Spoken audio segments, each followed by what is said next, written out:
a sense of community when you're free. Rolling through the mountains, rolling through the valley, rolling through paradise with me. I'm all ready. Oops. Hi, everyone. You heard some of that. Well, that's all right. My guest today is an award-winning filmmaker. He's an artist, a writer, a director. He's also an editor, an actor in California. I think he also does voiceover. Time to meet James Picard. Welcome to the show. Hey, welcome. Thank you for having me, Nancy. You're welcome. I just want to let the audience know that James just got in his door and he just sat down and just into it, which is really nice because I know it's like very hard to, stuck in traffic, whatever. Yeah. All good. Okay. It's one of those things that happens when you exit into the world, For Stuff sure. happens. Now, with all of these things on your plate, like I'm just wondering what you started first. Did you start? Oh, what I started first. Okay. I started drawing first when I was younger. Like I drew all the time, which led into painting. I was a roadie for a while, so I was into music and art. That was my thing. And it was kind of art. And then I always had, these delusions of, playing guitar and rock and roll, man. Yeah. And then, just kind of, it just kind of hit me like art is how I feel. I was actually on tour with Dire Straits and Stevie Ray Vaughan. Ooh. And Stevie Ray Vaughan, watching him play, I used to walk around thinking, oh, I'm a 7, like out of 10. And watching Mark Knopfler and Stevie Ray Vaughan made me realize I'm like a 2. What am I doing? Like I don't have that same drive. And then I thought, I kind of have the same drive for art, Right. like for painting and drawing. And so I kind of detoured and went into just full-time art. I want to show this. I hope it'll show up nice because this is a pencil drawing you did, right, of Robin Williams. Oh yeah. Hope they are. Yeah, I draw every day. So Robin Williams is everyone misses him, Yes, he impacted so many people, so I'm just constantly drawing. There's some beautiful. I hope people check it out on Facebook because you have some really beautiful work. This is what is it? Candle and with wisps of smoke. Oh yeah. Yeah, that is really. Yeah, it was my new. I got an electric eraser, and I was just fooling around. So I started kind of putting shading in and pulling. A lot of times when you do portraiture, especially with pencil, it's just as important what you pull out as what you put in. And so I was kind of fooling around with the electric eraser, and I went, oh my God, you could do kind of wisps of smoke. And so I did this sort of candle, and then I did a few other ones which were just total crap until I kind of got a handle of the whole electric eraser thing. And then I just went on this binge. Right. I never even heard of an electric eraser. Yeah, it's a battery operated eraser. It's not even close by, but it's just this you put little nibs in it and it spins so fast that you can just pull out like these wisps of smoke. It's so cool. That sounds really, I've got to check that out. Every time I introduce, not every time, but so many times when I interview somebody, I learn new things. Like I learned about, I don't know what to call it, but it's acrylic paint pencils, for their work and stuff. So now I'll use those, because it's like, oh my gosh, this is so much fun, right? Yeah. Well, art should always be fun, I think, Yeah. And I'm having a blast. Right. Okay, so tell me, we're going to switch gears a little bit. Tell me about the Dark and the Wounded. Okay. Or is it, that originally was a painting series, and it started, I've always had this fascination with humanity and how, we're all trying to figure out why we're here, and we're here for such a short period of time. Yes. And I had this friend of mine, we're having tea, and she said to me, yeah, it's Thanksgiving. I hate the thought of going with, my family. I go, yeah, family dysfunction. I mean, it's everywhere. She goes, yeah, but my dad raped me, so it's really hard to sit across the table from him. And I go, your dad, what? She goes, he raped me and my sister, like when we were kids. And I went, Yeah. Why is he not in prison? What? Oh my God, you mean and you're going to, like, no one's talking about it? This is abuse. Like, what? My mind blew.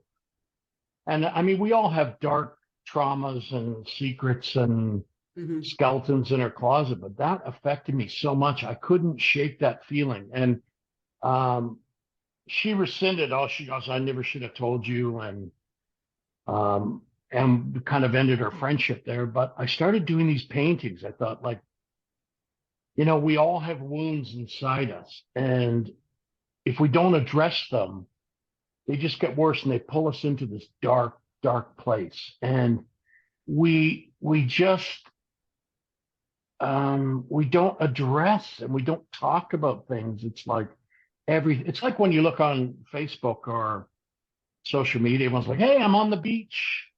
Meanwhile, like, I mean, your life but we all have this delusion that everything should be perfect. And so I started this series of paintings called The Dark and the Wounded, because if you don't address your wounds, you go into a dark place. So it seemed like a good title.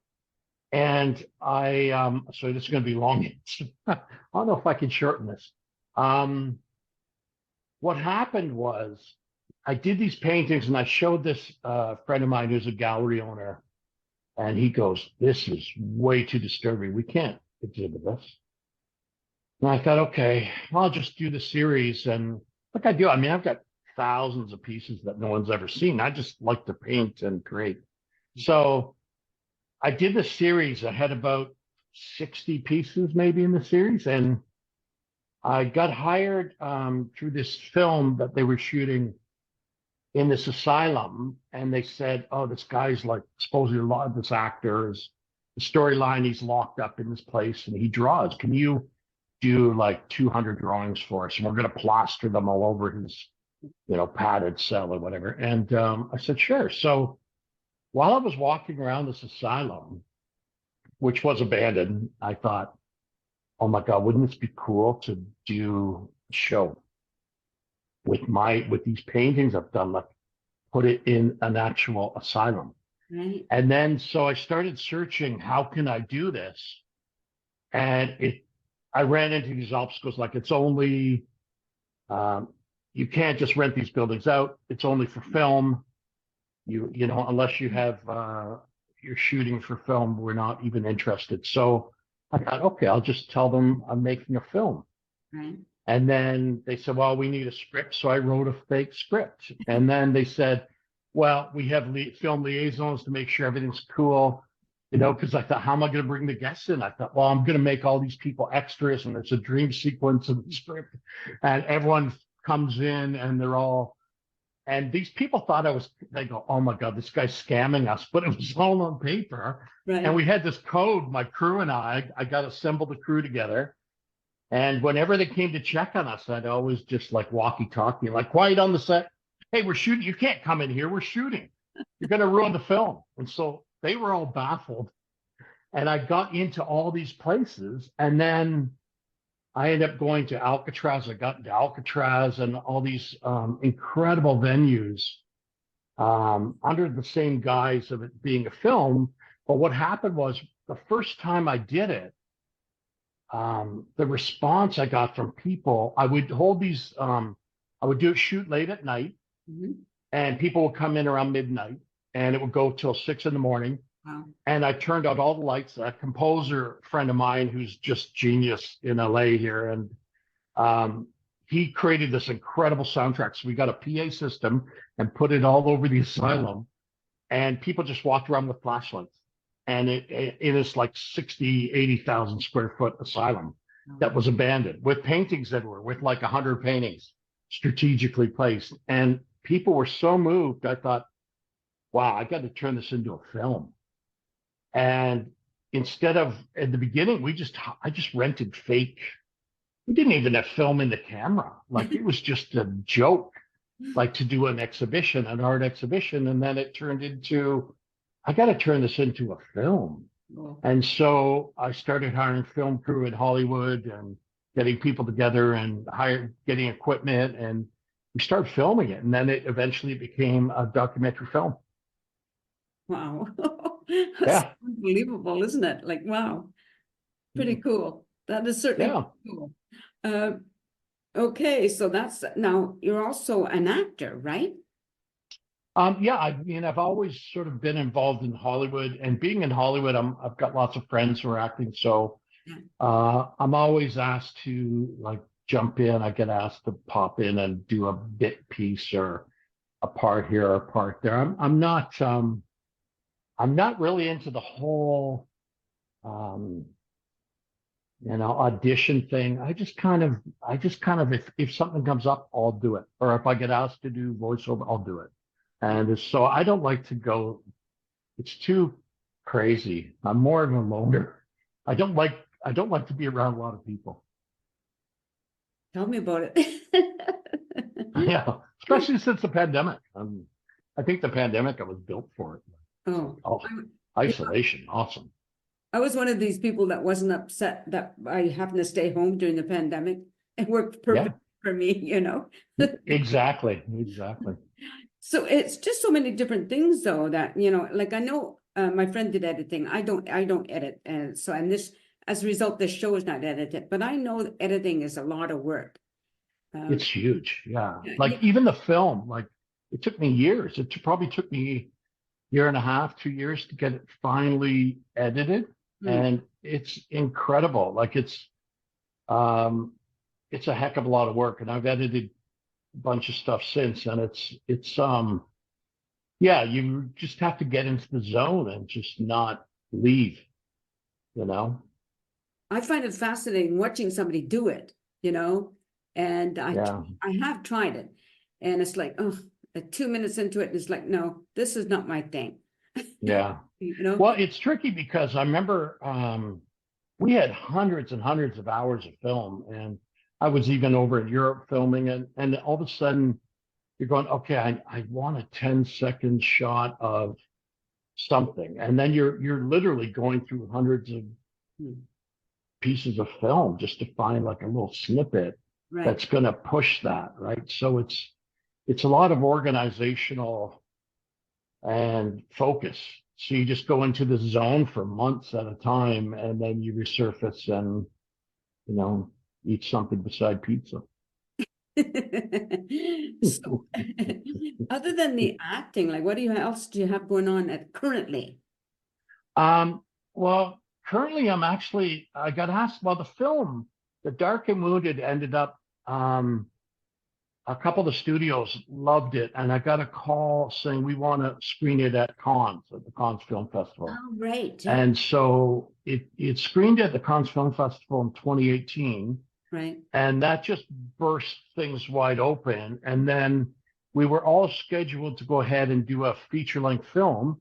And then the pandemic hit and everything sort of got shelved. The studios are still interested. So that's something, but I'm juggling a few things. I'm working with the same composer that worked with me on The Dark and the Wounded. And we're putting together this, I don't even know how to describe it. We've been brainstorming for about 5 years on this, and we came up with this genius idea, I think so.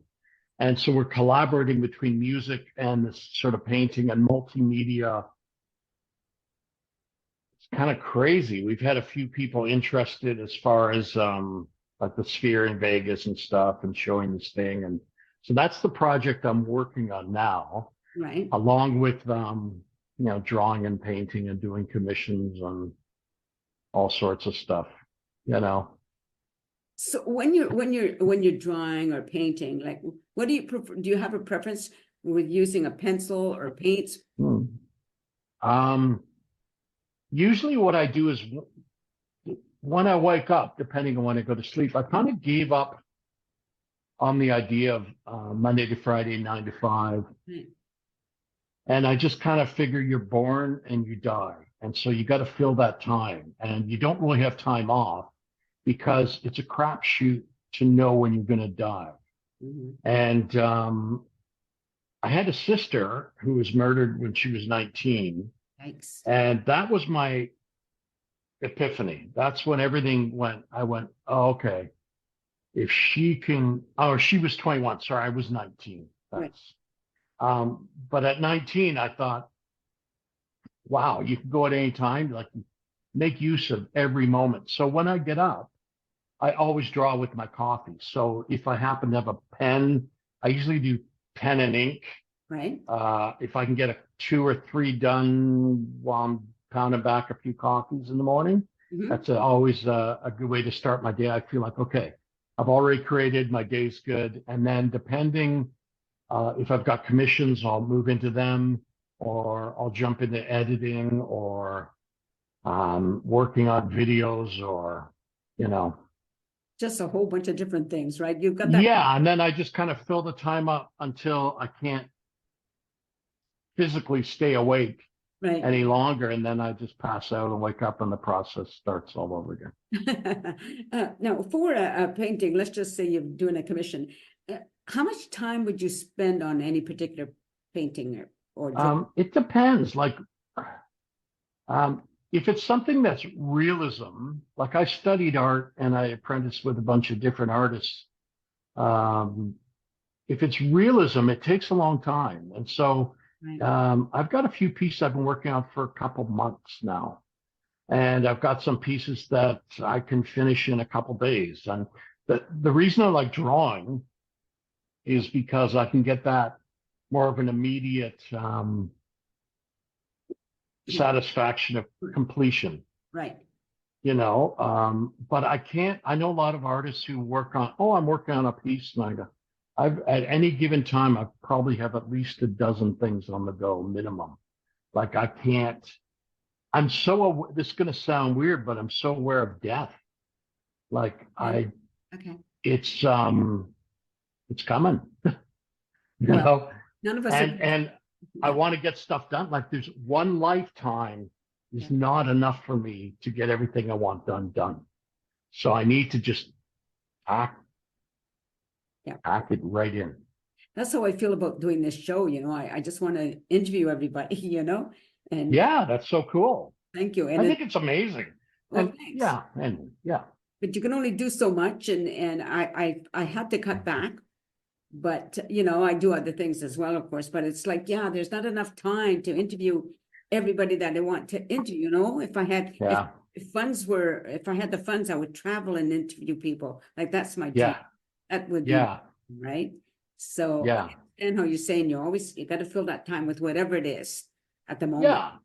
And that's what's so great about being a human being alive on the planet. Yeah. I mean, we have choices, right? We can choose. I think it's amazing, like, especially if you have legs and you can walk and you can do things, you can actually walk outside and go, I think I'll go left or right. I think we have so many opportunities, and procrastination drives me crazy because I see people with talent who watch a lot of TV or something, and you just go,